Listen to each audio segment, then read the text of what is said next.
शुभ सकाळ पिलामाने आजी आम गणितमेला बहिर आम चारि पाखर आकृति संपर्क रे पढ़िबा पढ़िया तो हम्म।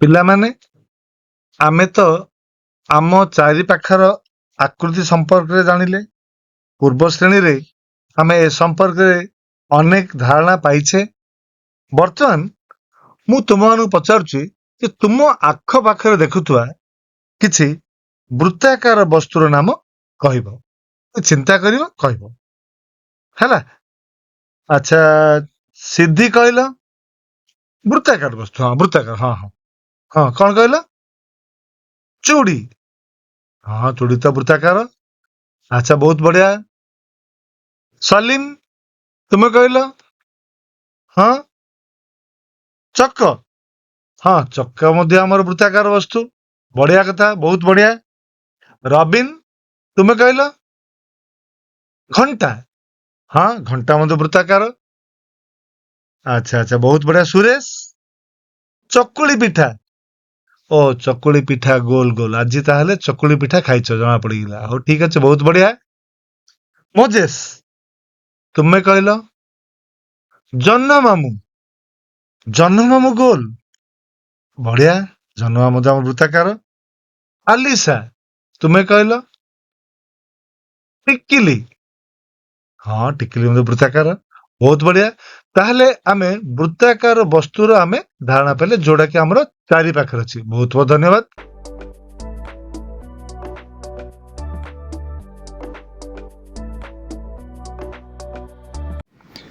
ଗୋଟିଏ ବୃତ୍ତାକୃତି କାଗଜ ନିଅ କାଗଜକୁ ଅଧାରୁ ଭାଙ୍ଗି ଦିଅ ଏବଂ ଏହାକୁ ଭଲ ଭାବରେ ଭାଙ୍ଗି କରି ବିନ୍ଦୁ ଦ୍ୱାରା ଦାଗ ଦିଅ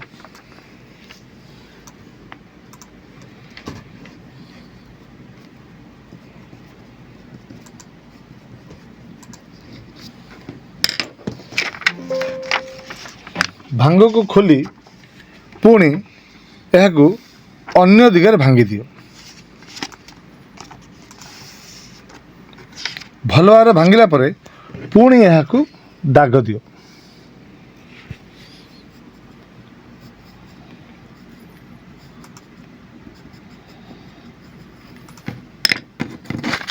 ବର୍ତ୍ତମାନ ଆମ ପାଖରେ ଦୁଇଟି ରେଖାଖଣ୍ଡ ସୃଷ୍ଟି ହେଲା ଏହି ଦୁଇଟି ରେଖାଖଣ୍ଡ ଗୋଟିଏ ଜାଗାରେ ମିଳିତ ହେଉଛନ୍ତି ଦେଖିପାରୁଛ ଇଏ ହେଉଛି ସେଇ ଜାଗା ଯେଉଁଠି ଦୁଇଟି ରେଖାଖଣ୍ଡ ମିଳିତ ହେଉଛନ୍ତି ଏହି ବିନ୍ଦୁକୁ ଆମେ କ'ଣ କହିବା ବୃତ୍ତର କେନ୍ଦ୍ରବିନ୍ଦୁ କହିବା ବର୍ତ୍ତମାନ ଲକ୍ଷ୍ୟ କର କେନ୍ଦ୍ରବିନ୍ଦୁରୁ ବୃତ୍ତ ଉପରିସ୍ଥ ଯେକୌଣସି ଜାଗାକୁ ଯଦି ଗୋଟିଏ ରେଖାଖଣ୍ଡ ମୁଁ ଅଙ୍କନ କରେ ତାହେଲେ ସବୁଠି ସମାନ ହେବ ନା ଭିନ୍ନ ହେବ କ'ଣ ହେବ ସମାନ ହେବ ଏଇ ଯେଉଁ ରେଖାଖଣ୍ଡକୁ ଆମେ କହିବା ବୃତ୍ତର ବ୍ୟାସାର୍ଦ୍ଧ ଏହାକୁ ଆମେ ବୃତ୍ତର ବ୍ୟାସାର୍ଦ୍ଧ କହିବା ଆମେ ପୁଣି এই ଯେଉଁ ସମ୍ପୂର୍ଣ୍ଣ ରେଖାଖଣ୍ଡଟି ମୁଁ ଅଙ୍କନ କରିଛି ବୃତ୍ତର ଉଭୟ ପାର୍ଶ୍ୱକୁ ଯେଉଁ ଛୁଇଁକି ଯାଇଛି ଏହି ରେଖାଖଣ୍ଡକୁ କ'ଣ କହିବା ଆମେ ଏହାକୁ ଆମେ ବୃତ୍ତର ବ୍ୟାସ କହିବା ଏ ସମ୍ପୂର୍ଣ୍ଣ ରେଖାଖଣ୍ଡଟି ବୃତ୍ତର ବ୍ୟାସ ତାର ଅଧା ଯେଉଁ ନେଉଛୁ ଆମେ ସିଏ ହେଉଛି ବୃତ୍ତର ବ୍ୟାସାର୍ଦ୍ଧ ଇଏ ହେଉଛି ଆମର ବୃତ୍ତର କେନ୍ଦ୍ରବିନ୍ଦୁ ଏ ସମ୍ପର୍କରେ ଆମେ ଜାଣିଲେ ବର୍ତ୍ତମାନ କାଗଜ ଭାଙ୍ଗରୁ ଆମେ ଜାଣିଲେ ଯେ ବୃତ୍ତର କେନ୍ଦ୍ରବିନ୍ଦୁ ବୃତ୍ତର ବ୍ୟାସାର୍ଦ୍ଧ ଓ ବୃତ୍ତର ବ୍ୟାସ ବୁଝିହେଲା ଧନ୍ୟବାଦ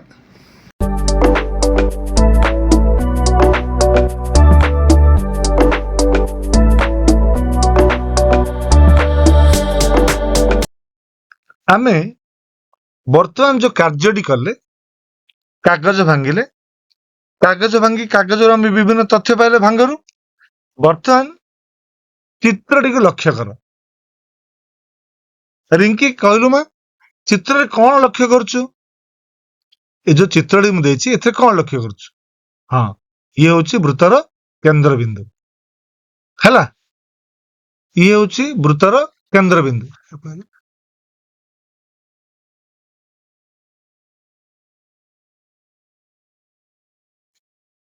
ବୃତ୍ତ ଉପରିସ୍ଥ ଯେକୌଣସି ବିନ୍ଦୁକୁ ଯଦି ଆମେ କେନ୍ଦ୍ରବିନ୍ଦୁ ସହିତ ଯୋଗ କରିବା ତା କ'ଣ କହିବା କହିଥିଲି ମୁଁ କ'ଣ କହିଲା ଦେଖିଆ ସୌରଭ। ହଁ, ଏହାକୁ ଆମେ ବୃତ୍ତର ବ୍ୟାସାର୍ଦ୍ଧ କହିବା।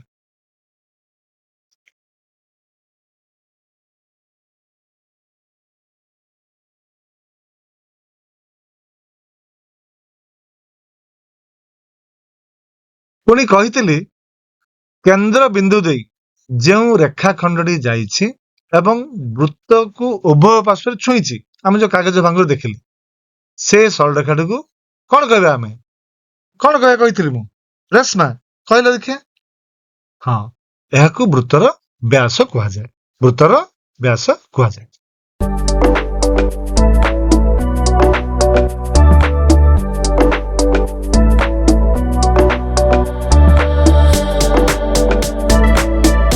ଆଚ୍ଛା ପିଲାମାନେ, ଏ ଚିତ୍ର ଗୁଡ଼ିକୁ ଭଲ ଭାବରେ ଦେଖ। କଣ ଲକ୍ଷ୍ୟ କରୁଛ? ଇନ୍ଦୁ? ହଁ, ଏସବୁ ଗୋଟିଏ ଗୋଟିଏ ବୃତ୍ତାକାର ବସ୍ତୁ। ଏଇଟା ଆଗରୁ ବି କହିଥିଲେ ଆମେ। ଏଥିରେ କଣ କଣ ଅଛି କହିଲ? ସୁବ୍ରତ?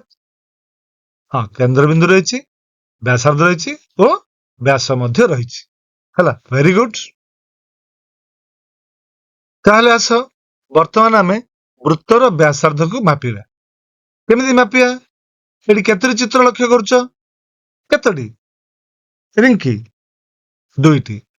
ତାହେଲେ ପ୍ରଥମ ବୃତ୍ତର ବ୍ୟାସାର୍ଦ୍ଧ କେତେ? ସାଗର, କେତେ ହବ? 4 ସେମି। ଆଚ୍ଛା, 4 ସେମି କଥାଟି କହିଲେ ବୃତ୍ତର ବ୍ୟାସାର୍ଦ୍ଧ ଯେତେବେଳେ ମାପିବା, କେମିତି ମାପିବା? ବୃତ୍ତର କେନ୍ଦ୍ର ବିନ୍ଦୁରୁ ବୃତ୍ତ ଉପରିସ୍ଥ ଯେକୌଣସି ଗୋଟେ ବିନ୍ଦୁ ନେବା। ଏଇ ଯୋଉ ସରଳରେଖା ଦେଖାଯାଉଛି ତାକୁ ନେଇ ମାପିଲେ ଇଏ ହଉଛି ବୃତ୍ତର ବ୍ୟାସାର୍ଦ୍ଧ। ପ୍ରଥମ ଚିତ୍ରରେ କେତେ ଅଛି? 4 ସେମି। ତାହେଲେ ମଜେସ୍ କୁହ, ଦ୍ୱିତୀୟ ବୃତ୍ତର କେତେ ହବ ବ୍ୟାସାର୍ଦ୍ଧ? ହଁ, ନିଜେ ମାପି କୁହ। ମାପିଲ? କେତେ ହେଲା? 3 ସେମି। Very good. ତାହେଲେ ଆମେ ସ୍କେଲ ସାହାଯ୍ୟରେ ବୃତ୍ତର ବ୍ୟାସାର୍ଦ୍ଧ ମାପିଲେ। ତାକୁ ଆମେ କେମିତି ଲେଖୁଛନ୍ତି ଦେଖିଲ? ପ୍ରଥମଟି ହେଲା 4 ସେମି, ଦ୍ୱିତୀୟଟି ହେଲା 3 ସେମି। ବହୁତ ବଢିଆ। ବର୍ତ୍ତମାନ ଆମେ ବୃତ୍ତର ବ୍ୟାସ ମାପିବା। ସେଇଠି ଆମେ କଣ କରିଥିଲେ? ବ୍ୟାସାର୍ଦ୍ଧକୁ ମାପିଥିଲେ। ଠିକ ସେମିତି ବ୍ୟାସକୁ ମାପିବା। ବ୍ୟାସ ତ ଆମେ ଜାଣିଲେ। ଆଚ୍ଛା, ମତେ କହିଲ ଦେଖିଆ, ରେଶ୍ମା ଆଉଥରେ କହିଲ, ପ୍ରଥମ ବୃତ୍ତର ବ୍ୟାସ କେତେ ହଉଛି? ସ୍କେଲ ସାହାଯ୍ୟରେ ମାପ। ତୁମ ସାଙ୍ଗରେ ବି ସାହାଯ୍ୟ ନେଇପାରିବ। ହଁ, ପ୍ରଥମଟି ହେଲା 7 ସେମି। ଆଚ୍ଛା, ଦ୍ୱିତୀୟଟି ସିଦ୍ଧି କହିବ। କେତେ ଅଛି ମା ଦ୍ୱିତୀୟଟି? 6 ସେମି। ଠିକରେ ମାପିଛ ତ? ସ୍କେଲ ସାହାଯ୍ୟରେ ମାପିଲ? ବହୁତ ବଢିଆ। ତାହେଲେ ବୃତ୍ତର ବ୍ୟାସ ତ ଆମେ ଜାଣିଲେ, ତାକୁ ସ୍କେଲ ସାହାଯ୍ୟରେ ମାପିଲେ। କେମିତି ମାପିଲେ? ବ୍ୟାସଟି ଅଙ୍କନ କରିକି ଆମେ ତାକୁ ମାପିଛନ୍ତି। ପ୍ରଥମେ ଆକୁ 7 ସେମି ଲେଖିବା, ଦ୍ୱିତୀୟଟି 6 ସେମି ଆମେ ଲେଖିବା। ବହୁତ ବଢିଆ। ବର୍ତ୍ତମାନ ତୁମ ପାଖରେ ବର୍ତ୍ତମାନ 2ଟି ଚିତ୍ର ରହିଛି। ଚିତ୍ର ଦୁଇଟିକୁ ଭଲ ଭାବେ ଲକ୍ଷ୍ୟ କର। ସିଦ୍ଧି, କଣ ଲକ୍ଷ୍ୟ କରୁଛ? ପ୍ରଥମ ଚିତ୍ରରେ କଣ? ବ୍ୟାସାର୍ଦ୍ଧ 3 ସେମି ଓ ବ୍ୟାସ କେତେ? 6 ସେମି। ବହୁତ ବଢିଆ। ତାହେଲେ ଆମେ କଣ ଲକ୍ଷ୍ୟ କଲେ ଏଇଠି? ଆମେ କଣ ଜାଣିଲେ? ଯେ ପ୍ରଥମ ଚିତ୍ରର ବ୍ୟାସାର୍ଦ୍ଧ 3 ସେମି ଏବଂ ବ୍ୟାସ ଦ୍ୱିତୀୟ ଚିତ୍ର କେତେ ଅଛି? 6 ସେମି। ତାହେଲେ ଏଠି ଆମେ ଜାଣିଲେ ଯେ ବ୍ୟାସ ସମାନ 2 ଗୁଣନ ବ୍ୟାସାର୍ଦ୍ଧ। Very good.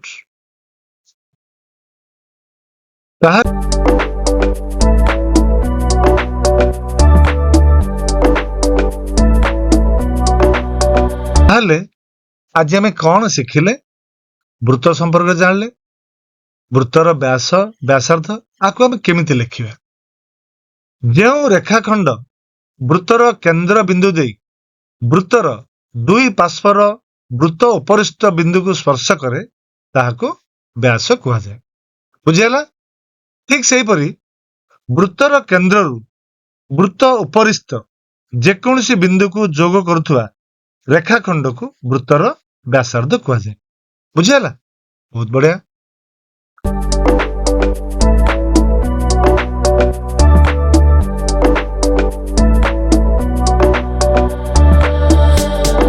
ଆଚ୍ଛା, ଯଦି ବୃତ୍ତର ବ୍ୟାସ 10 ସେମି ହୁଏ, ଶବନମ ତମେ କହିବ ଏହାର ବ୍ୟାସାର୍ଦ୍ଧ କେତେ ହବ? କେତେ ହବ?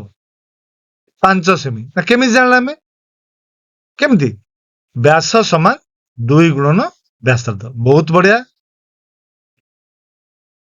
ତାହେଲେ ଆମେ ଆଉ ଗୋଟିଏ କାର୍ଯ୍ୟ କରିବା, ବହୁତ ମଜାଦାର କାର୍ଯ୍ୟ। ବର୍ତ୍ତମାନ ତୁମେ ମାନେ 3ଟି ବୃତ୍ତ ଅଙ୍କନ କରିବ। ଖାତାରେ 3ଟି ବୃତ୍ତ ଅଙ୍କନ କରିବ। ପ୍ରଥମ ବୃତ୍ତରେ କେନ୍ଦ୍ରବିନ୍ଦୁ ଦେଖାଇବ, ବୃତ୍ତର କେନ୍ଦ୍ରବିନ୍ଦୁ। ଦ୍ୱିତୀୟ ବୃତ୍ତରେ ତାହାର ବ୍ୟାସାର୍ଧ ଓ ତୃତୀୟ ବୃତ୍ତରେ ତାହାର ବ୍ୟାସକୁ ଲେଖିବ। ହେଲା ହେଲା ତାହେଲେ କରିପାରିଲେ, ସମସ୍ତଙ୍କ ହେଇଗଲା, ସରିଛି।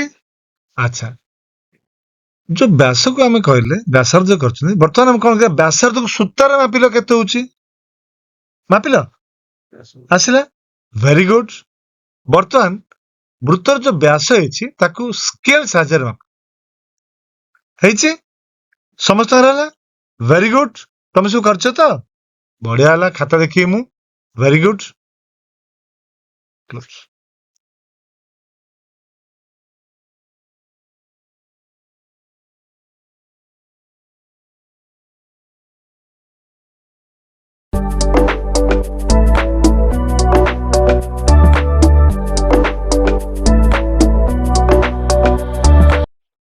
ହଁ ପିଲାମାନେ, ଆମେ ଯେତିକି ପଢିଲେ ଆମେ ଆମ ଚାରିପାଖରେ ଆକୃତିର ଧାରଣା ପାଇଲେ, ଏହାକୁ ନେଇ ଆମେ ଆମ ଜୀବନରେ ବ୍ୟବହାର କରିବା। ବିଶେଷ କରି ଯାହା ଯାହା ଗୃହ କାର୍ଯ୍ୟ ଦିଆହେଇଛି ତାକୁ ଠିକ ରୂପରେ ସମ୍ପାଦନ କରି ନେଇ ଆସିବା। ଧନ୍ୟବାଦ। ଖୁସିରେ ଶିଖିବା ସମସ୍ତଙ୍କର ଅଧିକାର। ନମସ୍କାର।